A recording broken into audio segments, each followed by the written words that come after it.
Well, look at us now, 25 years later. One thing led to another, that's all I can say. Our growth has been a huge accomplishment. And I think it's only the beginning. Here's chaos, here's our patient, and here's us.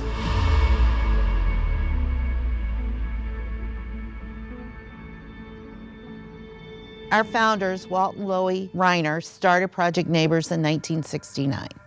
We were helping people to move out of desperate situations. We had somebody from Brazil, we had families from Guatemala, from south side Chicago. All of a sudden, when we're doing this project in the middle of a hilltop, with the help of a lot of volunteers, we became a hilltop neighborhood house. And in the back end was this little clinic. People in the neighborhood and the people who needed the services, because they already knew Walt and Loie. That then gave them, I think, a feeling that it was a good and safe place to come. And those people had always got stopped from any progress because of health care or child care. And so the idea of creating a free clinic in Valparaiso and figuring out how to do it with almost no resources was an interesting experience. But when I said that I was going to be working in a free clinic, almost always a person said, why would we need a free clinic in Valparaiso? There was one doctor in the entire town who would even take Medicaid, let alone uninsured people. It blew their mind because for the first time in their history, something of value and purpose was coming into their neighborhood. We started out with the child care center in the front and the health clinic in the back. So things just kind of pieced together. I didn't really know what I was doing. We just had a lot of figuring it out, and experts that we would call would just come and say, here's what you need, and here's what you need to do, and here's a donation. We knew we had to hire an executive director who would kind of take us into the future. And then Beth came. I started in 2002. At that point, I think I was employee number 4. Beth really took it from that hole in the wall to look at all the potential funding, from state funding for healthcare to federally qualified health center status. The little clinic in the back became HealthLinc. Then when we became state funded, we had to start taking Medicaid and Medicare. The state of Indiana was getting tobacco settlement money. A lot of states didn't put it in roads, and I'm sure some of that went into roads in Indiana, but they wanted health care. That link with the Indiana Department of Health, it was crucial. At the same time, part of President Bush's initiative to have a health center in the 200 poorest counties in the nation, and LaPorte County was one of them. So we were able to take that little free clinic and apply for the grant, and actually got it in 2007. So that kind of started our expansion.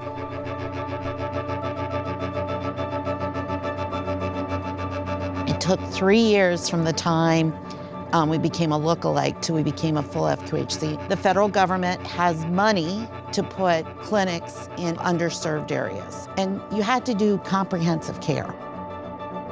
So it was a huge deal to get this. Then we were able to really start to grow at that point. And so that's how the little clinic in the back became HealthLinc.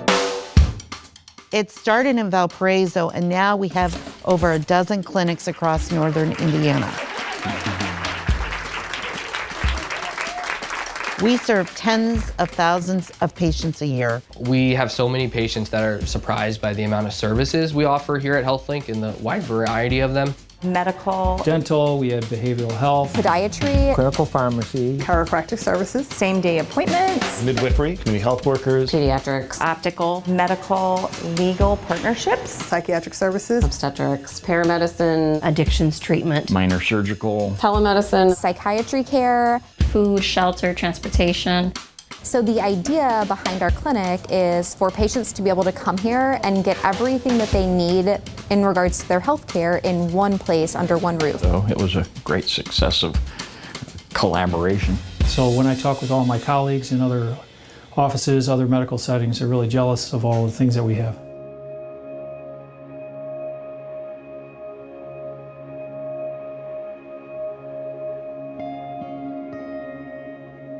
Thanks to Dr. Carrie Evans, you were amazing. She got me the help that I needed, and I'm pregnant today. So thanks to her, she was, the start of my journey and the start of my healthcare. So now I see her for everything, and I see vision. So I get all my care in one place, and I think that's so fascinating because you can't find that anywhere. She always tells everybody when she sees them in the clinic that HealthLink saved her life. Somebody who is underinsured or maybe a minority or maybe underprivileged in some way and didn't think the healthcare industry wanted to take care of them. And then we come in and that's who we are to them. And they've just let themselves be sick for so long because they didn't know that there was another option available to them. We get patients from like an hour and a half plus away just to come here so they can afford their treatment. I spent those 3 years of addiction thinking that's what I'm gonna be the rest of my life. When he showed up, he was going through withdrawal from heroin. We were there for him in his darkest moment. And that was a big story that I'll remember the rest of my life. Our very first health fair, there was a family out front. Well, there's food over there. At that point, I said, it's free. And the kid that was the most excited looked at his dad and he said, we can eat dinner tonight. So it's just been really incredible to say that for 13 years, this little family that we've built here at HealthLink has really taken care of the community. They are the front line that make this happen. They're turning lives around in our district. March of 2020. It was very, very hard on everyone who worked here. With COVID, everything happened so quickly, and it was really amazing to see. We were able to provide COVID testing, not only to our patients, but to the community.